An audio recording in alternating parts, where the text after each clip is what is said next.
Olá, está no ar mais um programa SP Brasil pela TV Câmara de São Paulo e aqui você acompanha entrevistas com personalidades da cena política, econômica e cultural do país. Hoje nós vamos falar um pouquinho de história, mais precisamente sobre a egiptologia no Brasil, assunto que já despertava o interesse dos imperadores Dom Pedro I e Dom Pedro II. Vamos falar também sobre a história da gastronomia e os reflexos dela na sociedade. E para isso eu recebo hoje uma especialista nesses assuntos, a historiadora, arqueóloga e coordenadora do curso de gastronomia da FMU, a Cíntia Gama Roland. Olá, Cíntia, tudo bem? Prazer recebê-la. Tudo bem. Bom, eu fiquei tentando achar algo em comum entre história do Antigo Egito e a gastronomia, mas modestamente não achei nada em comum. Tem alguma sintonia esses dois assuntos ou não? Peraí, vou começar a negociar as coisas. Eles comiam, né? Então já tem tudo a ver. Na verdade, assim... Olhando por esse ponto... quando a gente estuda história, na verdade, é difícil pensar, às vezes, na coisa mais básica, que é a alimentação. Mas a alimentação, ela perpassa todos os momentos, assim, da história da humanidade. Eu sempre gosto de falar para meus alunos, quando eu começo o curso, que a primeira coisa que você tem que pensar é que um ser humano, antes de tudo, ele precisa ter comida. Então, a comida é a base. Então, muitas vezes, para você entender grandes movimentos sociais, até movimentos artísticos, grandes revoluções, seja lá o que for, você tem que pensar na base do ser humano, e a base é a alimentação. E para o Egito Antigo, assim, é super interessante entender a alimentação, principalmente quando a gente trabalha com arqueologia, porque para os egípcios antigos, né, assim, eu tenho que explicar um pouquinho como que era a vida após a morte, né, para os egípcios. Para os egípcios antigos, a vida após a morte nada mais é do que uma continuação dessa vida. Eles têm um texto muito bonito que eles falam assim, ó, você dorme para acordar, você nasce para morrer. Seu objetivo é morrer e ir para uma outra vida, porque essa próxima vida é a vida eterna. E nessa vida eterna você vai continuar fazendo absolutamente a mesma coisa que você fazia nessa vida. Então você trabalha nessa vida, você trabalha na outra, então pode se preparar que no mundo egípcio pós-morte você também vai ser jornalista, também vai me entrevistar. Nossa. Mas no geral é assim, é tudo igual. Então suas necessidades são as mesmas, então você precisa comer. E o que tem de legal em tudo isso? É que eles vão ter todo um conjunto de equipamentos funerários e que inclui comida. Representações de alimentos, os próprios alimentos. Então, quando a gente estuda Egito Antigo, e no caso a minha especialidade é o domínio funerário, a gente acaba passando pela necessidade do alimentar do morto. E é por isso que eu acabei entrando no domínio da gastronomia. E é muito legal, porque a gente acha realmente os pães conservados. A gente acha, tem as receitas, as imagens nas tumbas mostrando como eram feitos os pães, como eles exploravam o mel das abelhas, por exemplo, que não era fácil, porque são as abelhas africanas. Então, tem-se muita informação sobre a alimentação no Egito Antigo. E aí, a partir daí, a gente vai derivando para as outras áreas da cultura alimentar, né? Por exemplo, os egípcios antigos têm uma exploração de sal incrível, né? Acho que todo mundo já ouviu falar que o Saara era um oceano, foi mesmo um oceano que secou e aí teve um depósito de sal no solo que acabou transformando tudo em deserto e até hoje os egípcios têm mina de sal terrestre. Eles têm uma região chamada Wadi Natrum, que quer dizer o Vale do Natrão, e que tem minas em que eles vão retirar esse natrão do solo. E eles usavam esse natrão tanto como sal para os alimentos. Eles são especialistas em conservação de carne, tanto é que eles fazem uma belíssima salga da carne, que é um processo de transformar em múmia, na verdade, um belíssimo charque humano. E até hoje a gente usa esse natrão, mas hoje, por exemplo, a gente usa numa questão cosmética. Às vezes o homem, quando ele vai se barbear, tem uma pedrinha branquinha que ele passa, que no fundo é natrão, que estanca o sangue. Então, assim, a gastronomia permeia mesmo muitos domínios, vai desde o mundo dos mortos, mundo dos vivos, vida cotidiana, passa por tudo. E a egiptologia no Brasil não é um assunto novo? Não é. Se a gente pensa do jeito que você falou muito bem, assim, desde o século XIX, então a gente já tem Dom Pedro I, que compra uma belíssima coleção egípcia, que está hoje no Museu Nacional do Rio de Janeiro, que é a maior coleção da América Latina. A maior coleção da América Latina está no Brasil, no Rio de Janeiro, então isso é bem legal. A gente tem depois o Dom Pedro II, que vai fazer viagens para o Egito, inclusive ele vai ser o primeiro a condecorar o Auguste Mariette, que é um dos criadores do Museu do Cairo, antes mesmo dos franceses. Né? Então, assim, tem uma relação, mas o estudo da egiptologia no Brasil não... começou a se desenvolver há pouco tempo, né? Eu fiz história na época da minha graduação na USP. Na pós-graduação não tinha ainda um campo de egiptologia na USP, acabei indo para o Rio de Janeiro estudar no Museu Nacional e com o professor Antônio Brancaleon Júnior, que é um grande egiptólogo brasileiro. Nós tivemos o Ciro Flammarion, que infelizmente faleceu, que foi também um egiptólogo brasileiro. Agora nós temos a Margarete Bacos, na PUC do Rio Grande do Sul. Então, assim, a egiptologia brasileira está se formando. Eu acho que a partir, sobretudo, do Antônio Brancaleon, está aparecendo aí uma nova geração. Eu tenho mais alguns colegas estudando fora e tal. Mas, por exemplo, para o meu doutorado, eu não tinha ainda um doutorado em egiptologia específica no Brasil, eu tive que fazer fora. Mas agora o campo está se abrindo. O Brasil já tem até escavação no Egito, é uma escavação junto com uma equipe argentina. Então, está avançando. E a gente pode dizer que, atualmente, a egiptologia aqui no nosso país vive um bom momento? O legal é que tem a nossa egiptologia se desenvolvendo e o contato internacional é muito importante, na verdade, porque é uma ciência nova no Brasil. E a gente tem que imaginar que, nossa, na Europa é uma ciência que já existe há pelo menos 200 anos, né? Quase 200, quando a gente pensa que o Champollion leu os primeiros hieróglifos em 1822. Então, é uma ciência que tem quase 200 anos. E no Brasil é de um tempo para cá que nós estamos começando. Então, esse intercâmbio é muito importante, mas é um momento bom. Eu acho que é muito bom o momento da egiptologia brasileira, sim. Agora, Cíntia, como que surgiu o seu interesse por história?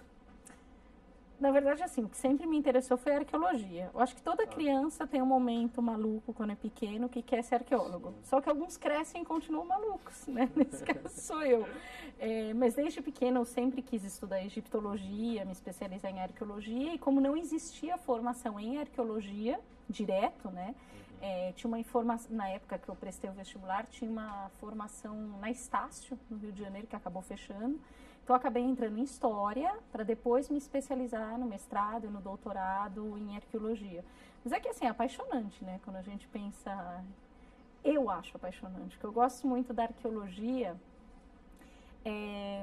Assim, eu tenho a dupla formação. Sou historiadora e arqueóloga, então eu vejo um pouco dos dois lados dessas ciências. Uma coisa que a gente fala muito em arqueologia é que um documento escrito, às vezes, ele pode ter algumas influências. Né? Pode ser uma influência de algo que você queira demonstrar, algumas ideias que estejam por trás. Então, de uma certa maneira, ele acaba sendo, entre aspas, manipulado. Né? Quando você acha um sítio arqueológico, quando você acha uma cidade, quando você trabalha num lugar como Pompeia, aquele lugar, ele estava abandonado tal qual. Eu acho que é o jeito mais próximo de você chegar do lado humano do passado, não ficar só nos grandes nomes, grandes datas. Então, assim, eu gosto muito de trabalhar com a arqueologia do cotidiano, então trabalhar com o lixo das cidades. Isso traz uma informação incrível, porque você vê o que essas pessoas estavam comendo, o que elas estavam vestindo. Tem uma cidade no Egito que é muito trabalhada por equipes francesas e alemãs, chamada Deir el-Medina. É uma cidade dos trabalhadores que construíram as tumbas dos reis, as grandes tumbas do Vale dos Reis. E uma das coisas que mais nos traz informações é o lixão daquela cidade. Porque vai ter tudo, vai ter os rascunhos dos artistas antes de fazer os desenhos, o resto do que eles comiam, o resto de roupa, o resto de sapato. E aí você chega no que era a pessoa mesmo, não no que ela queria mostrar, mas o que ela acabou deixando, que tem uma coisa tênue aí. Quanta história a gente acaba deixando de lado num lixo, por exemplo. E você, inclusive, integra pelo menos 2 missões arqueológicas no Egito, né? Isso, eu faço parte da missão arqueológica de escavação de Tanis, que é uma missão que escava uma cidade da 21ª dinastia, a gente está falando aí do 1º milênio antes de Cristo. E trabalho também numa missão italiana da tumba de Harua, que é uma tumba na região de Luxor. E agora eu sou integrante também dessa missão brasileira e argentina, que normalmente deve acontecer em janeiro, que também é na região de Luxor. A minha especialidade assim, é sempre a arqueologia funerária. É um pouquinho diferente a arqueologia egípcia, quando a gente trabalha no Egito, com relação à arqueologia que a gente vê na televisão, tá? Porque... Na televisão está todo mundo com aquele pincelzinho, tirando areia. Não é exatamente assim a realidade. Como é que é? Dependendo do sítio arqueológico que for, é com pá mesmo, ou como no Delta, por exemplo, que a gente chega a ter que escavar 10 metros de areia até chegar no nível arqueológico, é com trator mesmo, né? Aí você baixa o nível, para chegar no nível arqueológico. Se ficar com um pincelzinho, vai ficar 10 mil anos. Então, assim, e no Egito o que tem um pouquinho de diferença é que um egiptólogo, ele não escava no Egito. Assim, eu já trabalhei em Israel, trabalhei na França, mesmo no Brasil. Aqui, cada um escava mesmo. Lá no Egito, não. Você tem uma equipe de trabalhadores que, por sinal, conhecem o terreno muito melhor do que qualquer egiptólogo. Seria pretensão falar que eu sou melhor que eles, porque eu estudei. Não, nada disso. Então, eles escavam com a pazinha de escavação mesmo, que é uma pá parecida com a de pedreiro. Eles escavam tudo, registram todo o material que eles escavaram, e aí eles mandam para o egiptólogo. O egiptólogo, ele vai fazer o registro, ele vai estudar o objeto, ele vai falar o que é, ele vai tentar reconstituir e tal. Mas é um trabalho super interessante. E normalmente leva quanto tempo um trabalho desse? Olha, varia muito. Anos e anos. Por exemplo, a cidade de Tanis, na qual eu trabalho, ela é escavada desde 1937. Vocês têm que imaginar que é uma cidade inteira sendo escavada. Tá? A tumba de Hara, ela é escavada desde 1985. Então, são grandes escavações que demoram, mas lógico, não é que todo mundo fica lá o ano inteiro. No geral, você fica em escavação, depende. Às vezes é 1 mês, 2 meses, 3 meses, às vezes são 2 temporadas, cada uma de 2 meses. Aí depende da organização, mas é um trabalho bem longo. É um trabalho bem longo e tem horas que a gente pensa assim, é praticamente infinito. Você está escavando para o próximo que vier, na próxima vida, continuar seu trabalho. Porque tudo tem que ser registrado, né? Não é igual nós vemos no filme Indiana Jones, tal, que vai, pega, leva e destrói para roubar uma caveirinha de ouro, ele destrói o templo todo. É uma catástrofe esse negócio. Então, o que a gente tem que fazer é ir escavando por níveis. Eu gosto de falar sempre assim, que a escavação arqueológica parece, sabe, um club sandwich. Tem várias camadas. Então, você tem que analisar todas as camadas para ver a sobreposição do tempo, para ver quais eram as culturas que estavam ocupando, de que época cada nível arqueológico data. Porque, às vezes, uma fatiazinha de presunto naquele sanduíche é uma ocupação grega. Então, você não pode passar a destruir essa ocupação grega. Um trabalho extremamente minucioso, né? Então, demora. Bom, a gente vai fazer um rápido intervalo. Daqui a pouquinho a gente volta com o programa SP Brasil. Até já.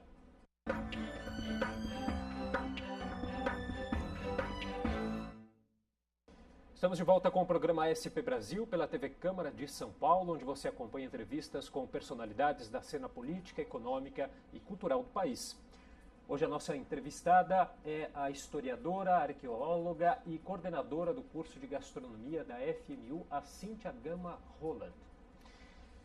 Cíntia, você é conselheira científica de antiguidades egípcias do Louvre, do Museu do Louvre, em Paris. Como que é essa experiência? Isso, agora eu parei de fazer isso porque eu voltei para o Brasil, né? Eu fiquei por 10 anos na França durante o meu doutorado.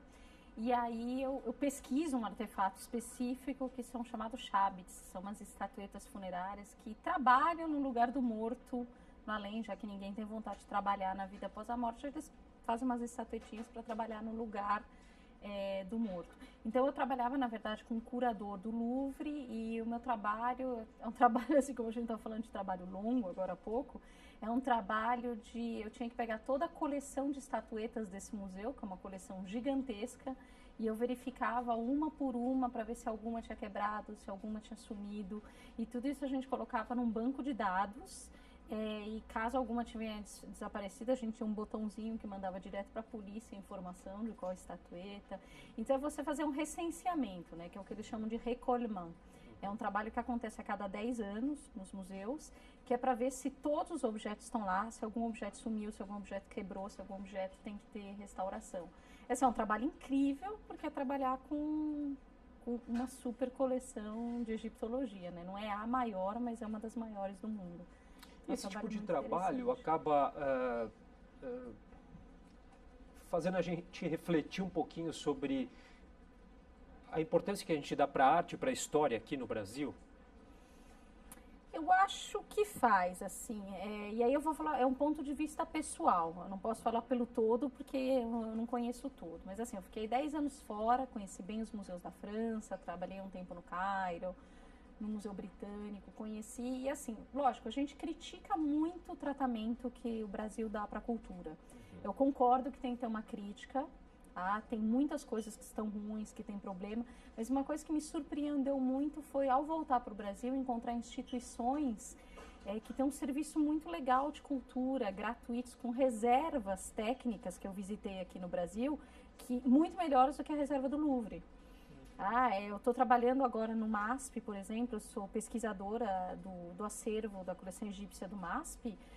Tem uma reserva incrível, você tem todo o apoio, fotógrafo que tira foto dos objetos para vocês, é um projeto de financiar pesquisadores, coisas que eu vejo que na Europa, não sei se é pelo fato de ter muita coisa, muito pesquisador, eles cuidam, mas parece que estão começando a dar menos valor. Lógico que a gente tem muita coisa para fazer, tem grandes instituições com problema, não vou citar nomes, mas tem muitas instituições legais também. Nossa, eu fui visitar coisa que eu não conhecia, por ignorância minha, o Instituto Cultural Itaú, que trata da questão de história brasileira na Avenida Paulista. Gente, é gratuito, uma coleção incrível, um acervo muito bem apresentado, última tecnologia. Então, acho que tem de tudo. Acho que a gente não pode ser só crítico e do mesmo jeito que não pode achar que tudo está uma maravilha. Mas eu fiquei positivamente surpreendida quando eu voltei para o Brasil com diversas instituições. Muitas vezes, talvez a falta de interesse aqui no Brasil seja até por uma falta de conhecimento de que, que existam esses Eu acho que assim, as pessoas não vão. O legal assim, são instituições incríveis e às vezes as pessoas nem sabem o que é e que é gratuito. É um tipo de museu que na Europa você pagaria 10 euros para entrar, que é de graça, não é nem tarifa reduzida ou meia tarifa, não, é de graça, é um bilhete de metrô. Então, eu acho que isso, no fundo, o que a gente poderia fazer é incentivar mais as pessoas a frequentarem tudo isso, porque é a nossa história, né? É importante para cada um, todos nós temos uma história e o que nós somos hoje depende da nossa história, então é importantíssimo isso. Cíntia, você também é pesquisadora do museu, como a gente já falou um pouquinho aqui, do Museu Nacional da UFRJ, né, no Rio de Janeiro, que é um dos maiores museus de História Natural e de Antropologia das Américas. Você trabalha lá nesse laboratório de Egiptologia. Qual que é a importância desses estudos na perspectiva Brasil-mundo? Olha, Brasil-mundo, assim, aí eu vou puxar um pouquinho a sardinha para o meu lado, no fundo é o único grande centro de egiptologia do Brasil. O Museu Nacional, em primeiro lugar, pela coleção, o que é uma coisa fundamental. Porque, assim, uma coisa é você estudar a história do Egito Antigo e outra coisa é quando você quer se especializar, por exemplo, em egiptologia, arqueologia do Egito Antigo, você tem que encontrar com esses artefatos. Então, a grande oportunidade do Museu Nacional é que um lugar, eu falo assim, a sorte que eu tive no meu mestrado é que eu pude começar a trabalhar com esses artefatos egípcios antigos no Brasil, aqui no Rio de Janeiro. Então, você começa a entender muito bem como funciona as técnicas, o estudo dos artefatos. Então, assim, é muito importante. E é importante ter um centro, um local em que a gente pode começar a aprender língua egípcia antiga, ter os primeiros passos, assim, na egiptologia. Então, isso é muito importante. Aí, tendo mestrado agora, doutorado na área e tal, é o único lugar que dá uma formação puramente nessa área da arqueologia. Sem contar que a coleção é muito interessante. E, além disso, o Museu Nacional, assim, como museu, a gente estava falando agora há pouco dos museus, é um museu incrível. Tem gente que fala, eu quero ver dinossauro. Museu Nacional, no Rio de Janeiro, sabe? Tem preguiça gigante, tem pterodáctilo. Então, tem uma coleção incrível. Meteoro, tem o Bendegó, que é uma coisa incrível. Então, é um museu também, assim, não lembro o valor agora, mas é uma coisa irrisória, assim, sabe? Para pagar no Rio de Janeiro. E a gente fala de museus incríveis fora do país e às vezes não valoriza um muito legal aqui do lado. Agora, como que a nossa cultura se relaciona com a cultura egípcia? É esquisito. Por que eu começo falando dessa questão da esquisito? Porque assim, você pode ou ir para uma área assim, acadêmica, que é para onde eu vou, mas tem muito misticismo ligado com a egiptologia. Então, várias vezes eu vou dar aula, vai ter pessoas que vão querer se energizar na pirâmide, tem pessoas que vão falar de extraterrestre, construindo pirâmide, que é uma coisa que é até meio incentivada por Hollywood, né? A gente vê um dos Transformers recentemente já fala disso. O Hollywood está sempre vinculando essa imagem de Egito um pouco mística, né? O último filme do Tom Cruise e tal. Então, é sempre uma coisa meio mística. Então, é sempre uma relação meio dual. Com a egiptologia, eu tomo sempre muito cuidado com quem eu estou falando, com quem é meu interlocutor, para quem eu vou dar aula, porque isso pode gerar um problema. Então, o problema é essa parte mística do Egito, essa parte meio esotérica. Não tenho nada contra, mas não é o que eu pratico, eu estou nessa parte acadêmica. E, ultimamente, tem uma outra linha que tem chegado, que tem bem forte assim, em egiptologia, que é a questão do Antigo Testamento. verdades e mentiras do Antigo Testamento no Egito Antigo, né? Não sei se foi por causa daquela novela 10 Mandamentos, tal, que começou aquilo, é verdade, é mentira, aconteceu, não aconteceu. E assim, a minha posição é uma posição de pesquisadora, eu não posso nem negar tudo, nem afirmar tudo, e às vezes isso vai contra a fé das pessoas. Então assim, o Brasil tem essa visão meio, não é nem dúbia, né? Uma visão tripla com relação ao Egito, o que também é normal, o que a gente vê também em outros lugares do mundo. Esse tipo de coisa. O Egito encanta muito, né, na verdade. Essa questão de múmias, pirâmides, essa civilização sempre tem E tem uma interesse. Relação muito direta também com religião, né? Que é uma das áreas que você estuda também. Tem. Né? É que assim, o difícil é quando a gente tenta transpor uma religião antiga para uma religião de hoje, comparar, julgar. Isso é um problema. Nem as religiões que existem hoje dá para a gente comparar e julgar, cada uma é uma, né? Não dá para se discutir esse tipo de coisa. Mas a religião egípcia antiga, ela é muito encantadora, as divindades, né? Quando a gente pensa nas divindades antroposomórficas, né? Uma parte animal, outra parte ser humano, até as crianças adoram, né? As crianças são fãs de egiptologia. Acho que as coisas que as crianças mais adoram é a paleontologia e egiptologia, múmia e dinossauro. Então já começa desde pequenininho. Permeia mesmo o imaginário de qualquer sempre, criança, como você mesmo falou aqui no começo, né? Da antropologia, enfim. Bom, então, e como que você migrou da arqueologia para gastronomia? Na verdade, assim, por causa de eu estudar, na verdade, essas questões funerárias, eu acabei me interessando primeiro nessa especialidade, que é a pessoa, o servidor que trabalha para o morto no mundo dos mortos. E uma da coisa que o morto tem que conseguir no mundo dos mortos é alimentos.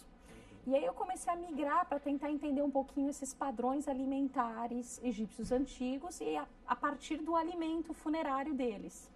E aí eu comecei a me enveredar um pouquinho por causa de um conjunto, na verdade, de jarros de vinho que foram encontrados numa tumba do Antigo Império no Egito. Eu comecei a me interessar pela história do vinho.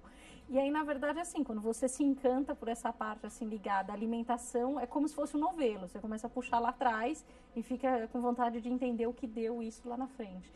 Porque o interessante da história da gastronomia é que você vê que nada é gratuito, né? Então, tudo que começou lá atrás, na verdade, é um grande desenvolvimento que vai acabar gerando o que nós temos hoje.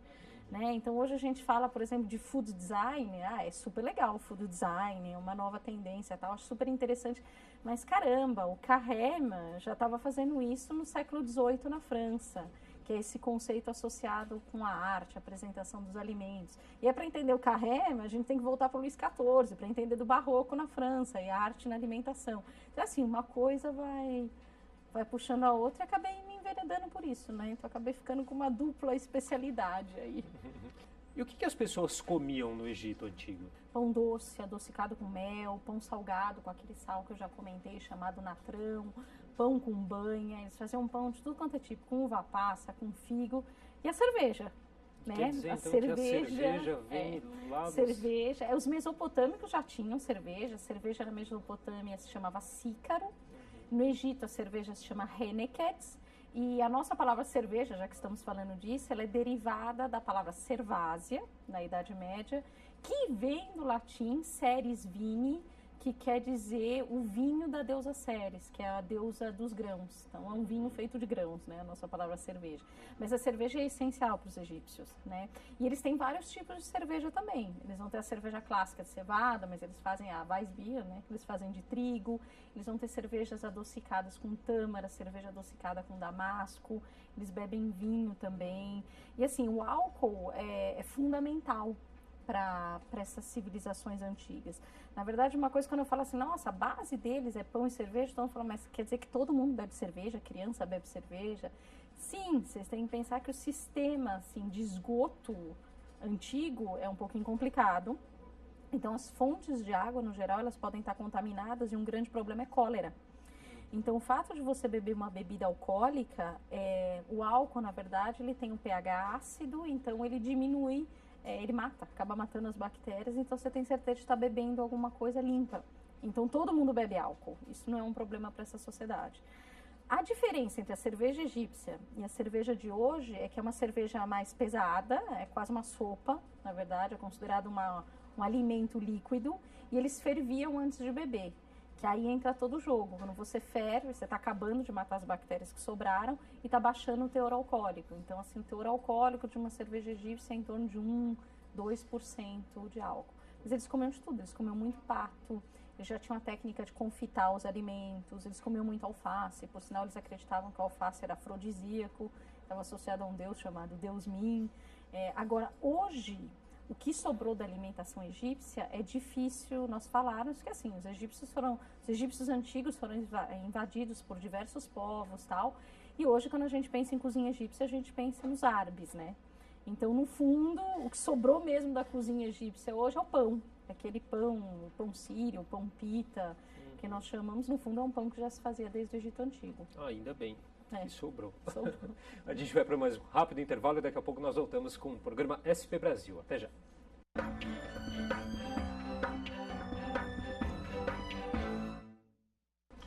Estamos de volta com o programa SP Brasil pela TV Câmara de São Paulo, onde você acompanha entrevistas com personalidades da cena política, econômica e cultural do país. E hoje a nossa entrevistada é a historiadora, arqueóloga e coordenadora do curso de gastronomia da FMU, a Cíntia Gama Roller. Cíntia, continuando aqui nosso papo sobre gastronomia, a gente vive um momento aí de grandes questionamentos sobre a qualidade dos alimentos, uma preocupação com uma alimentação mais saudável. E toda essa preocupação com esse comer saudável tem fundamentos históricos, esses períodos de maior ou menor preocupação com o que se está comendo? Eu acho que assim, no fundo, todo mundo sempre se preocupa com o que está comendo, assim, seja por questões de higiene, seja porque está com fome e tal. O que eu acho que, assim, na nossa civilização atual, o que aconteceu é que a gente já está num movimento tão grande, ao menos desde o século XIX, de industrializar tudo, que a gente acabou perdendo contato com o natural. Isso, às vezes, é uma coisa assustadora, né? Ontem eu estava jantando com meu marido, ele olhou para mim e falou, mas por que o presunto é quadrado? E eu falei, como assim por que o presunto é quadrado? Ele falou, a perna do porco não é quadrada. O que aconteceu com esse presunto para ficar quadrado? Então, acho que nós estamos num momento que a gente começa a pensar e falar, caramba, mas o que está acontecendo? No fundo, tudo que nós comemos vem da natureza. Só que está tão processado, tão alterado, que você não consegue mais chegar em nada da natureza. E esse é um problema maior na nossa sociedade, né? A gente pega, são as sociedades pós-revolução industrial. Antes, você ainda tinha um contato com o campo, né? Você sabia mais ou menos de onde vinha seu alimento. Hoje, é tudo ensacado. Não sei se uma criança tem noção de que um nuggets é um frango. Ou se o nuggets é mesmo um frango. Por isso que tem tantas lendas urbanas com relação a isso. Um hambúrguer é uma vaca... Né? Então, é uma coisa assustadora, que é o oposto, né? Como sou historiadora, sempre dando exemplos do passado, do que era a alimentação na Idade Média. O homem medieval, por exemplo, ele prezava muito ele ter certeza do que ele estava comendo. Então, a apresentação dos pratos para o homem medieval é você está fazendo um boi assado, vai ser servido o boi inteiro, ele era assado inteiro, para quando ele chegar na mesa, você olhar e falar, sei. Então tá, então eu estou comendo boi mesmo. Que é o oposto da nossa sociedade. A nossa sociedade tem quase um asco de pegar o bichão inteiro. Né? A gente come os animais, só que ao mesmo tempo parece que a gente não quer ver o bicho inteiro. Se tiver em formato de bife, passa melhor. Então, assim, é um paradoxo na nossa sociedade. Nós queremos coisas mais naturais, porque a gente se afastou completamente de tudo isso. Há uma tentativa de resgatar essa questão da comida de verdade, né? Tá, é um movimento que começou agora, eu acho que está até associado com a questão da sustentabilidade, que está muito forte aqui, que começou mais na década de 90 e ficou mais forte depois dos anos 2000. Eu acho que tem a ver com isso. As pessoas estão tentando achar algo mais natural para sair um pouco do artificial, mas é muito difícil sair do artificial. É muito difícil. Nós estamos banhados nisso. Quando nós vamos no supermercado, em qualquer lugar, mas tem muita coisa nova aparecendo. Está pululando hortifrutis. Tem a entrada dos orgânicos, que eu acho uma coisa muito interessante, que está entrando com força no mercado e é muito importante. Eu acho que, assim, pelo menos a reflexão tem que ser feita. Né? Se todo mundo vai conseguir voltar a uma questão mais natural ou não, acho que não consegue. Mas a reflexão tem que ser feita. Né? A gente corre muito de um lado para o outro, mas tem que refletir. É a coisa mais básica, né? Como eu falo desde o começo, é o que nós comemos. Né? Nós somos o que nós comemos. Então, dependendo da qualidade da sua alimentação, vai ter uma qualidade do seu corpo, a sua vida, tudo. Não que eu seja um exemplo, tá? É difícil claro. para todos nós, né? E aí a questão da educação, da informação e até da condição econômica todos esses fatores influenciam muito diretamente nessa questão da qualidade alimentar, né? Na verdade, assim, tem vários estudos que mostram, eu vi um no começo do semestre, não posso lembrar, citar agora a fonte que eu não lembro, mas mostrando que, por exemplo, na periferia de São Paulo é muito mais fácil você comprar bolacha do que você comprar uma fruta. Né? Isso é um problema. O que você está criando com isso? Você está criando um problema de saúde pública no final das contas, porque uma pessoa desde pequena que vai comer um monte de bolacha, isso, gordura trans, tudo isso vai gerar um problema de saúde para a pessoa. Essa pessoa que está na periferia vai acabar indo no hospital público, que vai acabar dando mais gastos da verba pública, então acaba virando, na verdade, uma coisa sem fim. A gente tem dados aqui, inclusive, da OMS, dizendo o seguinte, que a maioria dos brasileiros não consome nem a metade de frutas e hortaliças do que é o recomendável por dia, que é 400 gramas. Mais da metade da população está acima do peso e quase 20% são considerados obesos. E, além disso, o número de brasileiros diagnosticados com diabetes aumentou 61,8%, quase 62% nos últimos 10 anos. Tudo consequência exatamente E é o que você vê. Então, é um problema de saúde pública. Eu acho que, assim, tem que passar por uma educação. E acho que, às vezes, é até interessante para o próprio Estado fornecer essa educação. Porque ele vai sair ganhando no final, porque isso vai diminuir a hipertrofia da utilização dos hospitais depois. Porque uma pessoa que desenvolve diabetes dá gasto. Então é melhor a gente combater isso antes, né? Ensinar, às vezes, nas escolas públicas, tal, nas escolas em geral, ensinar, por exemplo, hortinhas estão aparecendo nas escolas. Vamos começar a tentar passar isso para ver se a gente já começa a corrigir o erro no começo, antes de chegar no final, antes de chegar num ataque cardíaco, alguma coisa assim. E isso eu acho que é uma coisa muito importante, que tem a ver com a sustentabilidade.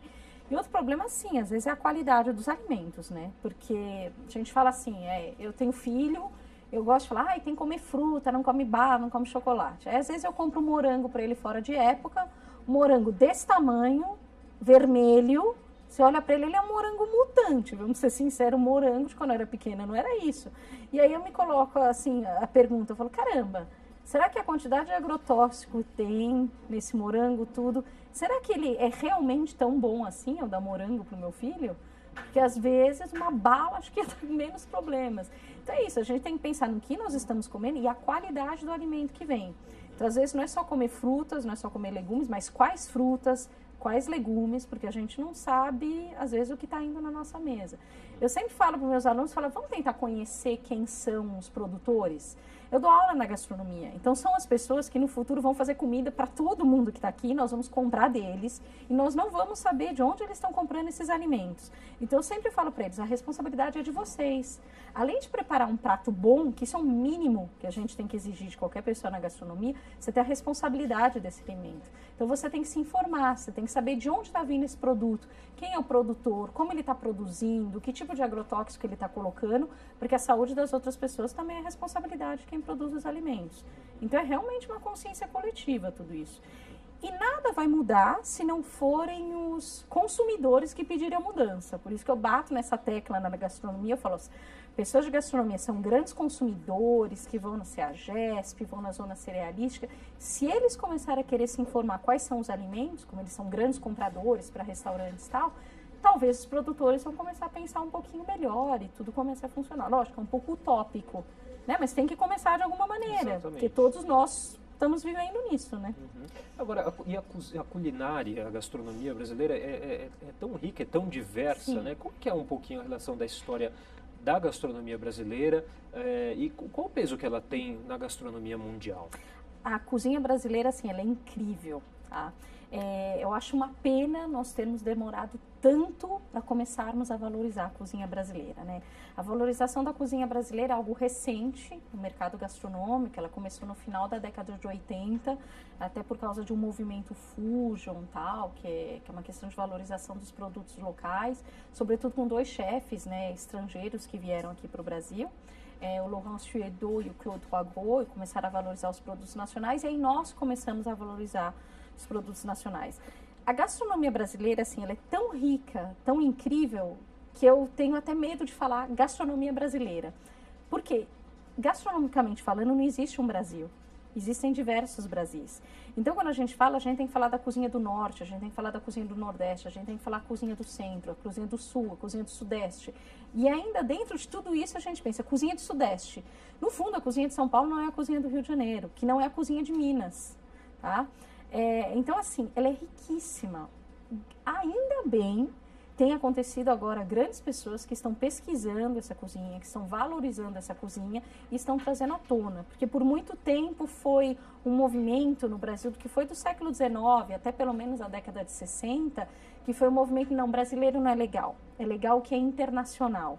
E finalmente isso está mudando agora. A gente tem alguns chefes como o Rodrigo Oliveira, a gente tem a Ana Luísa Trajano com o Instituto Brasil Agosto, nossa, tem a Helena Rizzo, bom, agora eu não vou lembrar de todos para citar, mas tem vários que estão pesquisando, e é isso que é o legal, é pesquisar, e na verdade não ficar só nesse foco Rio, São Paulo, ir para a Amazônia. Nós temos produtos incríveis para usar na gastronomia e não usamos. Por exemplo, quando o Alex Atala, ele levou no Madrid Fusion em 2005 a tapioca.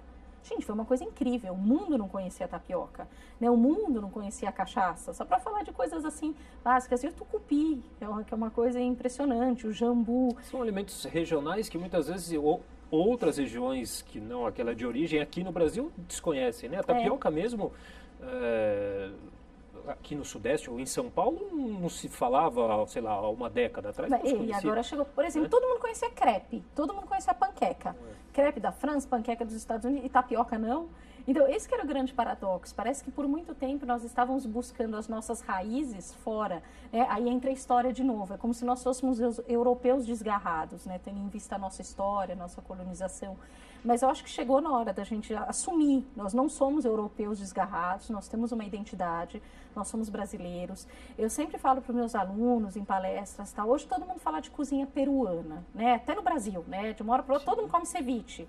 Por que está todo mundo falando da cozinha peruana? Porque por isso simplesmente o Peru se assumiu. Eu sou peruano, eu faço ceviche e essa é a minha cozinha. Então o Brasil, ele está no momento, é um momento muito bom para a cozinha brasileira, em que ele está se posicionando e falando, não, ó, nós temos produtos, né? Eu não preciso só ficar fazendo, por exemplo, um coulis, né? Uma caldinha de framboesa, porque framboesa não é brasileiro. Pô, se a gente, época de jabuticaba, vamos fazer então um coulis de jabuticaba? Será que não fica bom? Vamos começar a criar um pouquinho em cima do que nós temos, que isso é incrível. Né? Não adianta a gente ficar se matando para fazer cozinha francesa. Não, deixa, os franceses fazem cozinha francesa. Agora a gente tem que se matar para fazer o quê? Uma cozinha brasileira. E esses elementos brasileiros, elementos brasileiros, enfim, acabaram se, digamos, gourmetizando, agora, né? Sim, fazem parte dessa alta gastronomia. Né? Eu tenho um pouquinho medo da palavra gourmetizar. Vai parecer que eu sou chata, né? Mas é que assim, gourmetizar parece de uma hora para outra virou chique, parece que vira inacessível. O legal é assim, pode ser gourmet, pode ser tudo, pode ser uma coisa que dá prazer, né? Porque até essa origem da palavra gourmet, uma coisa assim que dá prazer, alimentarmente falando, mas ela tem que ter esses dois polos. Eu acho legal ela chegar para uma elite, né? Que é o que a gente está tratando nesses restaurantes, mas que também ela mantém as suas características. O interessante é esse diálogo, na verdade, que acontece. E assim, é triste, mas no final das contas parece que as coisas só são valorizadas quando chegam na elite. Então, se a gente precisa dessa elite para valorizar a gastronomia, que seja muito bem-vinda e que a gastronomia seja reinterpretada, né? Esse que é interessante. Às vezes tem uma cozinha, você pode até reinterpretar essa cozinha, reinterpretar uma feijoada, reinterpretar um baião de dois, reinterpretar um rubacão. Que são temas também que se popularizaram muito, inclusive na TV, né? Com muitos programas a gente tem hoje aí... inúmeros programas de gastronomia que fazem isso. A gastronomia, assim, acho que de uns 15 anos para cá, ela está num momento, assim, que ela invadiu a televisão, ela invadiu a vida de todo mundo. Só vocês olharem, assim, nas livrarias, né? Antes você tinha uma partezinha de Dona Benta, né? Na livraria. Agora a gente tem paredes inteiras de livros sobre gastronomia. E eu acho que isso tem a ver também com a nossa busca por identidade.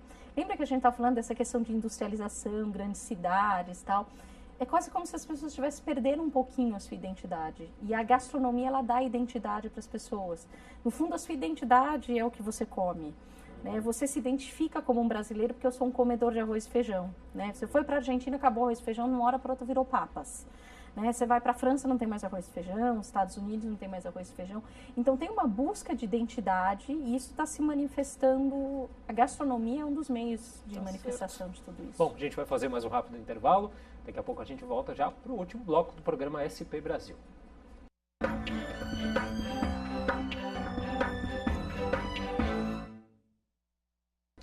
Estamos de volta com o programa SP Brasil pela TV Câmara de São Paulo e aqui você acompanha entrevistas com personalidades da cena política, econômica e cultural do país. Hoje a nossa entrevista é com a historiadora, arqueóloga e coordenadora do curso de gastronomia da FMU, Cíntia Gama Roland. Cíntia, você acha que a gastronomia ela tem assumido um papel mais político? Tem uma responsabilidade social das pessoas com o que elas estão comendo? Ou seja, não só uma preocupação com questões nutricionais, mas até com um histórico de quem produz esse alimento, isso Sim. É importante, é relevante, enfim. Sim, a gente estava falando de sustentabilidade, né, no bloco anterior, teve um grande encontro sobre sustentabilidade em Lima e os chefes de São Paulo se associaram para fazer a Carta de São Paulo, né, que é a atitude que os chefes devem ter com relação ao alimento, até com relação ao desperdício e tal, e uma delas é verificar o produtor. Né, ver de onde está vindo esse alimento, ver como ele está sendo produzido e uma coisa muito interessante, remunerar esse produtor rural de uma maneira correta. Porque um dos grandes problemas que tem acontecido, assim, são produtores que vão acabar ficando reféns dos grandes compradores, supermercados, tal, assim por diante. E que acabam recebendo quase nada pelaquela produção que eles tiveram um super trabalho para fazer. Então tem assim todo um grupo de chefes que está trabalhando com uma ideia de remuneração correta. Então o produtor, ele tem uma produção legal, ele não está poluindo o meio ambiente, ele está servindo um produto de qualidade, então ele recebe e merecer um preço justo por isso. E o que faz com que o produtor acabe ganhando o dinheiro dele, consiga viver, o chefe consegue vender muito bem o produto dele e todo mundo acaba ficando feliz no final das contas. Que é o famoso fair trade que também entrou já na gastronomia. Como que você vê os movimentos, hoje em dia bem já difundidos, do veganismo, do vegetarianismo? Olha, tá vindo assim, eu não sou nem vegana nem vegetariana, né? Muito pelo contrário, eu sou um pouquinho carnívora, tenho que assumir. Mas assim, é um movimento muito forte que chegou no Brasil e eu tenho visto assim no Brasil realmente com uma força muito grande. Por mais que eu não seja nem vegana nem vegetariana, eu acho que é interessante assim para os chefes, porque é um desafio. Né? Quando você tem, por exemplo, às vezes eu vejo conhecidos meus, eu tenho que fazer um casamento vegano. Gente, não é fácil fazer um bolo de noiva vegano. Então, assim, no fundo é um grande desafio você conseguir trabalhar com tudo isso. Você ter um restaurante vegano, ou um restaurante vegetariano, é muito interessante pelo fato das pessoas quando pensam, uma pessoa é vegetariana, todo mundo pensou no alface. Né? Mas, na verdade, o interessante é você descobrir tudo o que você pode fazer sem a carne, que também é muito interessante. Como você pode arranjar proteínas vegetais. Então, assim, é um exercício de criatividade muito importante, né? Tem uma coisa que a gente fala na gastronomia que é o seguinte, tudo fica bom quando colocar porco. Então, usar bacon é quase trapacear. E aí, vamos fazer o inverso? Então, vamos fazer um prato totalmente vegetariano que fique tão bom quanto ficaria se a gente colocasse um porquinho, se colocasse um bacon. Então, assim, é um desafio. E tem muitos restaurantes em São Paulo que estão aparecendo, vegetarianos, veganos, tal, super interessantes, tá? A única coisa que eu acho, assim, um pouquinho que me desagrada um pouco, mas é frescura de historiadora, é, por exemplo, a associação cozinha indiana com vegetarianismo, né? Nem todo indiano ele é vegetariano. Então, isso eu acho que é uma coisa que falta ainda um pouquinho mais no mercado. São restaurantes indianos que abarquem as culturas que tem na Índia, porque nem todos os indianos são hinduístas. Então, tem indiano que pode comer carne de vaca e pode fazer uma coisa interessante. Então, acho que é isso. É tudo misturado, a gente só não pode ser radical. Mas eu acho que é um movimento que há muita força. Tanto é que agora, na FMU, por causa desse movimento, a gente criou uma disciplina para os alunos só de cozinha vegetariana. Porque é interessante, a gente aprende tudo, a gente aprende confeitaria, cozinha francesa, cozinha tailandesa e tal. Só que cozinha vegetariana hoje é uma cozinha, faz parte do mercado e o aluno tem que saber fazer isso. Não, mas nem sei se pode se dizer mais uma tendência, É uma tendência, mas só que eu acho que já está estabelecido, né? Já tá estabelecido, é normal, como qualquer outra coisa, né? É igual se fala, vai, cozinha japonesa é tendência. Eu não chamo cozinha japonesa de tendência. Imagina, a cozinha japonesa já está estabelecida no Brasil, né? Já está estabelecida em São Paulo, né? Mais precisamente. Tanto é que você vai em qualquer restaurante, assim, numa churrascaria, sushi, sashimi faz parte das saladas, Sim. só porque é frio. Então já virou básico. Então não é uma tendência, todo mundo come isso, sendo que há 30 anos atrás era só maluco que comia peixe cru em São Paulo, né? Então foi tendência dos outsiders há 30, 40 anos atrás. Hoje não é mais tendência, é mais do que normal. Todo mundo come. Aliás, São Paulo é essa multiplicidade de restaurantes, de todas as origens. Isso também é muito bacana, né? São Paulo que já recebeu o título da capital gastronômica do mundo, né? É um dos pontos fortes da nossa cidade. São Paulo, eu acho que é para o melhor e para o pior, né? Você vai falar que eu sou a chata, gosto de criticar tudo, mas assim, eu acho que é para o melhor e para o pior. Eu acho excepcional, porque nós temos tudo, de tudo, e de boa qualidade. Se eu quiser comer comida Cazaquistã às 2 horas da manhã, em São Paulo eu consigo comer isso. Só que por que eu falo que é para o melhor ou para o pior? É que a nossa identidade gastronômica ficou meio conturbada, né, com tudo isso. Qual é a nossa identidade gastronômica hoje de São Paulo? Ela é tudo. Mas o que me assusta é que às vezes quando você é tudo, você também é nada ao mesmo tempo. Então, quando a gente pensa São Paulo, vamos ver qual é o prato de São Paulo, prato paulistano. Virada paulista. Realmente, quem come virada paulista ultimamente? Hoje o prato paulistano é pizza, né? Que não é realmente paulistano, mas que a gente revisitou. Então, na verdade, é tudo um amálgama, né? É uma capital gastronômica, a gente reinventa os pratos, dá as nossas características. Hoje a gente está falando, então, de cozinha japonesa, já tem a cozinha japonesa de São Paulo, né? Que não é a cozinha japonesa do Japão. Por exemplo, um temaki com cream cheese em Tóquio, a pessoa se suicida, né? Porque cream cheese não tem nada a ver. Então, é isso, a gente se apropria, é quase um movimento antropófago, né? A gente falando da década de 20, a gente se apropria da cozinha mundial e retransforma, né? Vai engolir tudo isso e vai apresentar de uma outra maneira, que é uma maneira que funciona muito bem. Mas nós temos de tudo. Né? Temos absolutamente tudo e é o charme, na verdade, de São Paulo. Come muito bem, de tudo e em quantidade. Né? É verdade. Bom, um outro fator aí importantíssimo aí nessa democratização da gastronomia é a internet, são as redes sociais, né? Elas têm um poder imenso aí de divulgação e de influência em todo esse mundo da gastronomia, né? Como que você vê essa questão também? Eu acho a rede social assim, ela é interessante, as pessoas divulgam muito. Eu particularmente não sou muito fã, eu não sigo muito, sou meio historiadora, né? Sou meio por fora disso, gosto de escrever, ainda bem que não é rocha para eu escrever em cima, mas assim, é muito assim, o que você coloca numa rede social começa a funcionar.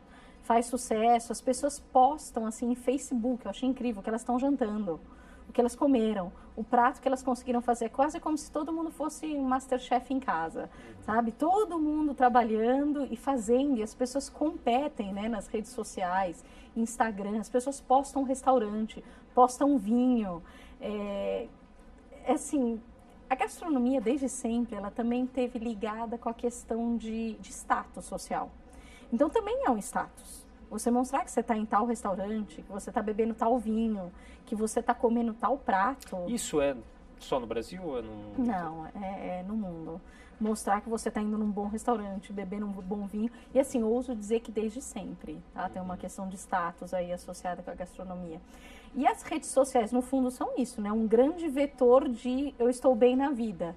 Então, se você pode... Ninguém está deprimido, morrendo, sem ter nada o que comer em rede social, né? Tá sempre todo mundo comendo bem do melhor e bebendo super bem. Então, a gastronomia, ela entra como um grande vetor disso.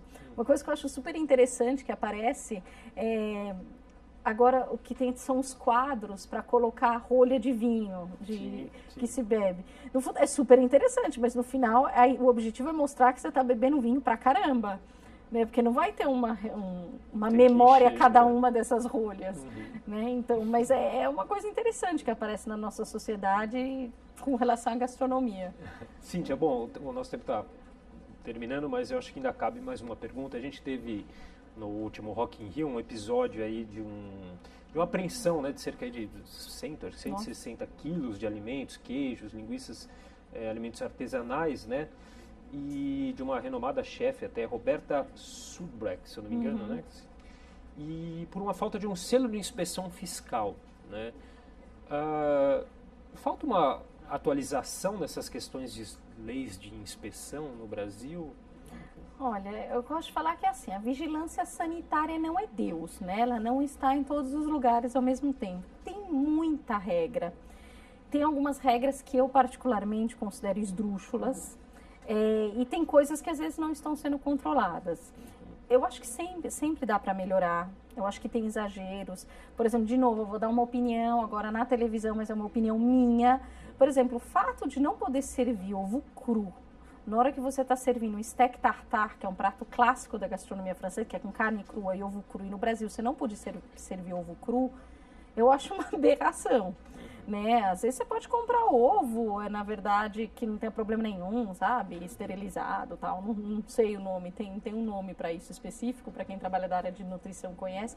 Então, eu acho isso muito complicado. Então, assim, eu acho que às vezes a legislação sanitária é um pouco complicada, porque, por exemplo, proíbe o ovo cru, mas também a gente tem que lembrar que a carne crua também é vetora de doenças. Então, vamos fazer uma coisa lógica? Ou proíbe tudo, ou libera. Eu acho que algumas coisas têm que ser analisadas calmamente. Tem que ter selos, porque tem muito abuso. Tá? Tem muita coisa esquisita. A gente visita restaurante e vê que tem coisas horríveis com relação à rotulagem, data de validade, assim, catastróficas, que quanto mais você sabe, mais você preferiria não saber. Né? Eu acho que assim, a fiscalização tem que ser efetiva, mas algumas coisas eu acho que podem ser corrigidas sim. Tá certo. Bom, queria agradecer demais, foi muito bacana aqui. Eu que agradeço, obrigada. Conversei aqui com a historiadora, arqueóloga, coordenadora do curso de gastronomia da FMU, a Cíntia Gama Roland. Muito obrigado, Cíntia. Obrigada. O programa SP Brasil de hoje fica por aqui. Até uma próxima.